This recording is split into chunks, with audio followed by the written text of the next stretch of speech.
New York की southern district court ने FBI के पाकिस्तानी एजेंट कामरान फरीदी को 7 साल की सजा सुना दी है। कामरान फरीदी ने एफबीआई के लिए तकरीबन 25 साल तक काम किया, 1995 से मार्च 2020 तक। कामरान फरीदी की जो स्टोरी है वो डायरेक्ट लिंक करती है पाकिस्तान के साथ, दाऊद इब्राहिम के साथ और कराची के बिजनेसमैन जाबिर मोतीवाला के साथ। आपको याद होगा कि 2018 के मिडिल में जाबिर मोतीवाला को लंदन से गिरफ्तार किया गया था। जाबिर मोतीवाला पर यह इल्जाम था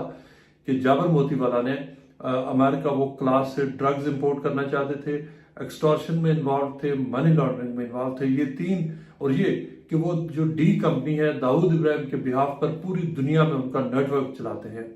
ये था वो जो फंडामेंटल जो एलिगेशंस थे जिनकी बुनियाद पर लंदन से जो अमेरिकन हुकाम की दरखास्त पर गिरफ्तार किया गया था। उसके कुछ अरसे बाद यह पता चला कि वो जो पूरा प्लॉट जो लीड किया गया था, उस प्लॉट के जो सेंट्रल कैरेक्टर थे वो कामरान फरीदी थे, जिन्होंने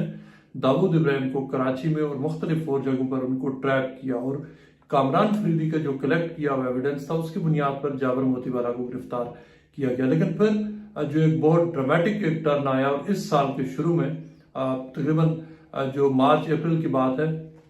जब जो लंदन हाई कोर्ट में अमेरिका का केस कोलैप्स हुआ। अमेरिका ने जज के सामने लिख कर दिया कि वो जाबिर मोतीवाला के सामने वो अपना केस खत्म कर रहे हैं और उसके बाद जाबिर मोतीवाला पाकिस्तान चले गए एज अ फ्री मैन। उनके ऊपर किसी किस्म का कोई एलिगेशन अब नहीं रहा और अमेरिका ने जो वीक ग्राउंड और वीक एविडेंस की बेस पर उन्होंने केस खत्म कर दिया, जो कि बजाय खुद जो एक्सट्रेडिशन अमेरिका और एफबीआई की तारीख और इवन के बरतानवी एक्सट्रेडिशन की तारीख है उसकी बहुत रेयर एग्जाम्पल है। ऐसे होता नहीं है कि इतना बड़ा हाई प्रोफाइल शख्स इतने बड़े हाई प्रोफाइल केस में मुलव्वस और फिर केस कोलैप्स कर जाए। लेकिन इस सारी जो मैंने आपको इंट्रो दिया इसका ताल्लुक कामरान फरीदी से। कामरान फरीदी का सेंट्रल रोल था जाबिर मोतीवाला को और जो अलज डी कंपनी है दाऊद इब्राहिम का नेटवर्क है उसमें जो अमेरिका की ख्वाहिश थी कि उसमें वो इन्फिल्ट्रेट करे और यही वो बुनियाद थी जिसकी बुनियाद पर जो कामरान फरीदी ने 9 साल तक सिर्फ इस एक ऑपरेशन पर काम किया और फिर जाबिर मोतीवाला को लंदन से गिरफ्तार किया गया। लेकिन कुछ और इवेंट्स भी हुए। कामरान फरीदी ने एफबीआई के लिए बहुत हाई प्रोफाइल रोल्स में काम किया। उनके लिए पाकिस्तान में जाबिर मोतीवाला के अलावा बहुत सारे और टारगेट्स पर काम किया। साउथ अफ्रीका के ममालिक में, केनिया में, टर्की में मुख्तलिफ ग्रुप्स के साथ काम किया। उसके साथ साथ कामरान फरीदी ने जो पाकिस्तान के बहुत सारे जो रिलीजियस एक्सट्रीमिस्ट ग्रुप्स हैं उनको भी इन्फिल्ट्रेट किया, अलकायदा के लोगों के साथ काम किया और एफबीआई को बड़े बड़े उन्होंने जो टारगेट्स थे वो अचीव करने में मदद की। कामरान फरीदी की इस वक्त एज तकरीबन 56-57 ईयर्स है और वो उनकी जो अमेरिकन वाइफ है कली, वो इस वक्त कैंसर पेशेंट है। वो कैंसर से इस वक्त उनकी बैटल चल रही। हुआ ये कि जब जाबिर मोतीवाला को लंदन में गिरफ्तार कर दिया गया तो उसके बाद कामरान फरीदी के बारे में एफबीआई ने इन पर्टिकुलर जाबिर मोतीवाला केस में कामरान फरीदी को ये कहा कि जो एविडेंस इस वक्त उनके पास मौजूद है वो एविडेंस जो कोर्ट के सामने और जज के सामने वीक है, क्योंकि वो इफेक्टिवली इस्टेब्लिश नहीं करता कि जाबिर मोतीवाला ने एक्सटॉर्शन जो भत्ते का पैसा मांगा और दूसरा ये कि जाबिर मोतीवाला ने क्लास से ड्रग्स एक्चुअली इंपोर्ट की। चूंकि वीक एविडेंस है और ये एविडेंस जज के सामने स्टैंड नहीं करेगा, लिहाजा उन्होंने कामरान फरीदी को ये कहा कि वो इस एविडेंस को फर्म अप करें और ये कि इसमें ऐसी चीजें कहें, मजीद झूठ बोले जो अपने ऊपर वो लेकर जो इस प्रोसेस को एनहांस करें ताकि इस बात को यकीनी बनाया जा सके कि जब जाबिर मोतीवाला अमेरिका पहुंचे तो उस वक्त उनको वो जो सजा अमेरिका दिलवाना चाहता उसमें उनको कोई मसला पेश ना आए। क्योंकि अगर ये केस अमेरिका में कोलैप्स करता तो ये उतनी बड़ी अमेरिका के लिए एम्बेरसमेंट थी जितना कि ऑलरेडी अमेरिका को बरतानिया में इस केस के हवाले से जो सिचुएशन फेस करना पड़ी। कामरान फरीदी से मेरी बात हुई है और कामरान फरीदी का ये दावा है और उनका ये कहना है कि उन्होंने जो मजीद झूठ बोलने से और जो एंट्रैपमेंट को स्ट्रेंथन करने से और इसके साथ साथ दीगर बहुत सारे केसेस थे जहां उनका ये कहना है कि एफबीआई उनको रूटीनली कहती थी कि वो झूठ बोले और ये कि वो एविडेंस मैनिपुलेट करें, जिसकी बुनियाद पर उन्होंने कहा कि उन्होंने इनकार किया। और ये फरवरी की बात है जब जो एफबीआई और कामरान फरीदी के जो रिलेशनशिप थे वो बहुत खराब होना शुरू हो गए। और फिर एफबीआई का ये दावा है कि लेकिन उससे पहले एफबीआई ने जो सदर्न डिस्ट्रिक्ट है उसके सामने पूरा एक केस अपना पेश किया, उसके ऊपर बाद में मैं आऊंगा। लेकिन हुआ ये था कि ये मार्च 2020 की बात है जब सबसे पहले जब मेरा कामरान फरीदी से फरवरी 2020 के एंड और जो मार्च के पहले वीक में जब मेरा राब्ता हुआ था कामरान फरीदी से, कामरान फरीदी ने कॉन्टैक्ट के जरिए मुझसे राब्ता किया, क्योंकि उस वक्त जाबिर मोतीवाला केस के हवाले से बहुत सारी जो एक्सक्लूसिव स्टोरीज है वो लंदन से मैंने ब्रेक की थी। कोर्ट में जो क्या हो रहा था वो रिपोर्ट किया था, और कामरान फरीदी ने मुझसे राब्ता किया और उन्होंने ये कहा कि वो लंदन आना चाहते हैं, और लंदन आकर उन्होंने सबसे पहले मुझे बताया, और ये उन्होंने रिक्वेस्ट की थी कि इस इंफॉर्मेशन को मैं लीक ना करूं, जो कि आज पहली बार उनकी परमिशन से मैं लीक कर रहा हूं। उन्होंने मुझे ये कहा था कि वो जाबिर मोतीवाला वो इनोसेंट हैं, वो उन्होंने किसी किस्म का कोई क्राइम कमिट नहीं किया, और ये कि उनके साथ उन्होंने ज्यादती किया, लिहाजा वो लंदन आकर जो उनका केस चल रहा है वो जज के सामने वो अंडर ओथ हल्फन वो ये बयान देना चाहेंगे कि उन्होंने जाबिर मोतीवाला को के बारे में जो एविडेंस था वो सही नहीं दिया, और ये कि उन्होंने जाबिर मोतीवाला को ट्रैप किया और उसके हवाले से जो एविडेंस है उसको मैनिपुलेट किया। ये वो बयान था जो उन्होंने आकर उनसे मेरी बात हुई। उसके साथ साथ जो जाबिर मोतीवाला के जो वकील थे यहाँ पर जो दीपक विज और अमीरा एजाज, उससे उनकी बात हुई, लेकिन उससे पहले उनकी बात मेरे से हो चुकी थी। ये बात में ये पता चला कि कामरान फरीदी की जितनी गुफ्तगू थी, चाहे वो मेरे साथ थी या उनके वकला के साथ थी, ये FBI ने वो सारी कन्वर्सेशन वो सुन रहे थे।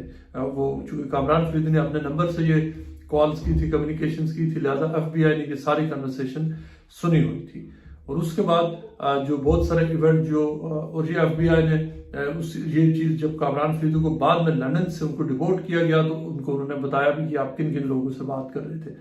फिर FBI ने कोर्ट में ये कहा कि फरवरी 17 टू फरवरी 19, 2020 उन्होंने ये दावा किया कोर्ट में कि कामरान फरीदी ने अपने ही FBI के जो 3 एजेंट्स थे उनको थ्रेट्स इशू की। 3 उनके ऊपर जो अकाउंट्स थे वो लगे, ये कि उन्होंने जो FBI के एक जो ऑन ड्यूटी जो वेस्टचेस्टर एरिया न्यूयॉर्क का, वहां पर उनके जो FBI के एक हैंडलर थे उसको उन्होंने कहा कि मैं तुम्हें जान से मार दूंगा। और जो दूसरा एजेंट था FBI का, जो उनका पहले जो हैंडलर जो एरिया जो FBI का इंचार्ज था, उसको उन्होंने थ्रेट्स लगाई और उसे शूट टू किल की उन्होंने थ्रेट लगाई। और उसके अलावा एक जो रिटायर्ड FBI का ऑफिसर था उसके बारे में भी ये दावा अमेरिकन का कि कामरान फरीदी ने उसको भी थ्रेट्स लगाई। और ये सारी बातें हो रही हैं फरवरी 17 टू फरवरी 19, तकरीबन 48 आवर्स में 2020 की बात है। और इसमें अमेरिकन जो FBI ने दावा किया कि कामरान फरीदी ने तकरीबन 100 से ज्यादा ईमेल्स की और टेक्स्ट मैसेजेस भेजे, और ये भी कहा कि अगर FBI की अनमास्क्ड कार अगर उनको घर के बाहर नजर आई तो वो उसको भी जो भी ऑफिसर होगा वो उसको शूट करेंगे। इसके साथ साथ ये और मुख्तलिफ उन्होंने ये भी कहा कि उनके पास लाइसेंस आर्म्स एंड एमिनेशन भी है। लेकिन ये बातें होती हैं फरवरी 2020 की बात है जब ये सारी बात हुई। उसके बाद कामरान फरीदी को गिरफ्तार भी किया गया और उनको उसके बाद गिरफ्तारी की कुछ देर के बाद उनको छोड़ दिया गया। कोर्ट में कामरान फरीदी ने इन चीजों से इनकार नहीं किया। उन्होंने ये इस बात की तस्दीक की कि उन्होंने ये चीजें अपने फोन से की, उन्होंने ये थ्रेट जरूर इशू की, लेकिन उसका उन्होंने ये कहा कि चूंकि 25 साल के सर्विस के बाद जो उन्होंने मजीद झूठ बोलने से इनकार किया, तो FBI ने किया ये कि सबसे पहले उनके ऊपर एक इंक्वायरी जो वो जारी कर दी, एक ऐसे वक्त में जब उनकी जो बीवी है कली उसको कैंसर डायग्नोज हो गया था। और उसके अलावा उन्होंने क्या किया